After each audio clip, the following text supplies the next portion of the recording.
Allahabad high court ने अपने एक महत्वपूर्ण निर्णय में कहा कि किसी महिला को कम दहेज लाने के लिए ताना मारना कानून के तहत दंडनीय अपराध नहीं है।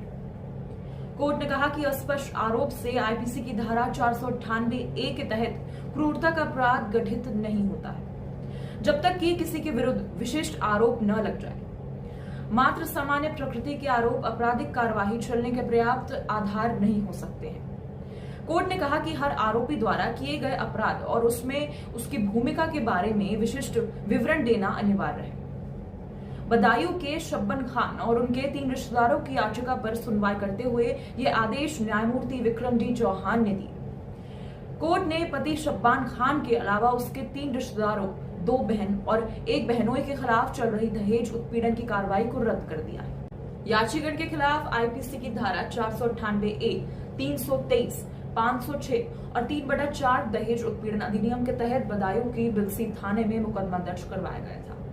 शब्बन की पत्नी का आरोप था कि विवाह के बाद उसके पति और उसके रिश्तेदार कम दहेज लाने पर उसका उत्पीड़न कर रहे थे।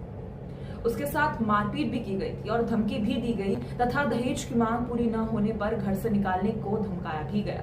इस मुकदमे के खिलाफ उन्होंने हाईकोर्ट में याचिका दाखिल की थी। कोर्ट ने सवाल उठाया कि क्या तीनों रिश्तेदारों पर लगाए गए आरोप इतने विशिष्ट हैं कि दहेज उत्पीड़न का उन पर केस चलाया जा सके, तथा क्या कम दहेज का ताना देने पर आईपीसी की धारा 498A में दहेज उत्पीड़न के तहत क्रूरता की श्रेणी में वह आता है।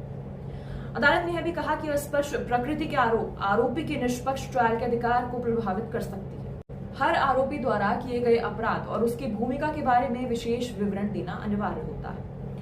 कोर्ट ने कहा कि कानून दहेज की मांग को अपराध मानता है, मगर कम दहेज के लिए ताना मारना अपराध की श्रेणी में नहीं आता।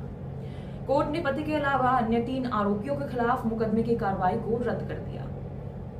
फिलहाल इस खबर में सिर्फ इतना ही। और लीगल खबरों को जानने के लिए हमारे चैनल को लाइक, शेयर और सब्सक्राइब जरूर करें। धन्यवाद।